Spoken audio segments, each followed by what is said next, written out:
प्रदेश काँग्रेसच्या या ऐतिहासिक भूमीमध्ये बापूंच्या महात्मा गांधींच्या पदस्पर्शानं पावन झालेल्या अशा या काँग्रेस हाऊसमध्ये आज आपण सर्वजण एकत्र आलेलो आहोत। महाराष्ट्र राज्याचे माजी गृहमंत्री आणि भारत देशाचे माजी गृहमंत्री आणि महाराष्ट्र राज्याचे पहिले मुख्यमंत्री यशवंतरावजी चव्हाण साहेब यांच्या स्मारकाला आपण अभिवादन करतो आहोत। आज साने गुरुजी जयंतीच्या निमित्तानं आपले पुणे शहर शिक्षक काँग्रेसचे सर्व पदाधिकारी या ठिकाणी उपस्थित आहेत।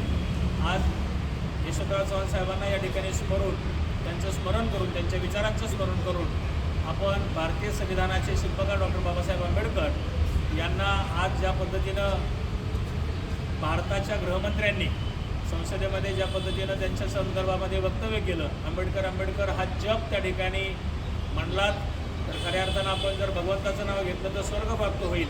परंतु बाबासाहेबांनी आमच्यासारख्या सर्वसामान्य माणसांना खऱ्या अर्थानं त्या पृथ्वीतलावरती स्वर्ग दाखवण्याचं काम केलं। भारतीय नागरिकांना, सर्व जाती धर्मातल्या नागरिकांना एकत्र बरोबर घेऊन सर्वांना समानतेचं, न्यायाचं, बंधुतेचं तत्त्व देण्याचं काम केलं। अशा बाबासाहेबांना आम्ही शिक्षक काँग्रेसच्या वतीनं अभिवादन करतो।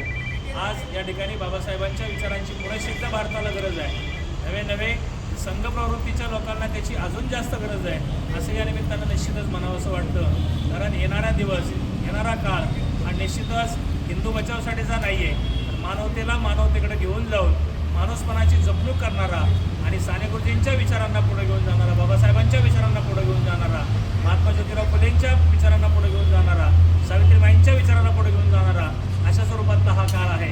आणि येत्या काळामध्ये भारतातल्या नागरिकांनी, महाराष्ट्रातल्या नागरिकांनी समाजवादी पुरोगामी विचाराचं, न्यायाचं तत्त्व बरोबर घेऊन एकत्र येऊन अशा या घाणेरड्या विचार प्रवृत्तीच्या विरोधामध्ये उभं राहावं अशी या निमित्तानं आम्ही सर्वजण आवाहन करतो। शिक्षक काँग्रेसच्या वतीनं आम्ही सर्वजण बाबासाहेबांच्या विचाराला पुढे घेऊन जाण्याचं काम निश्चितपणे येणाऱ्या काळामध्ये करू अशी या निमित्तानं आपण सर्वांच्या वतीनं ग्वाही देऊ। आणि आपण या ठिकाणी मी सर्वांना विनंती करतो की आपण घोषणा द्याव्यात, त्याच्या पाठीमागे आम्ही बोलू। आज अखिल भारतीय महात्मा गांधींच्या पुण्यस्पर्शाने स्थापन झालेल्या काँग्रेस भवनमध्ये आपण सर्व शिक्षक, नागरिक, महिला सन्मान, सर्व ज्येष्ठ नागरिक या सर्वांच्या उपस्थितीत आज पूज्य साने गुरुजींच्या जयंतीनिमित्ताचं औचित्य साधून संविधानाची प्रत माननीय दुर्गाजी सर, नेटके सर आणि सर्व मान्यवर हे सर्वांना येत आहेत।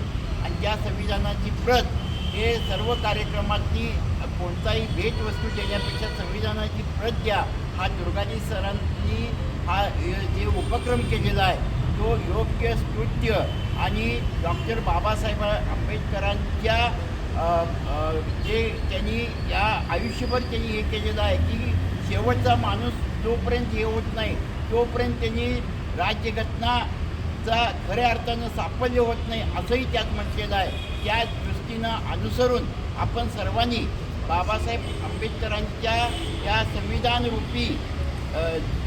संविधानरूपी कार्यकर्तृत्वाला सक्रिय पाठिंबा देत आपण सर्वांनी या उपक्रमात सहभागी व्हायचं आहे।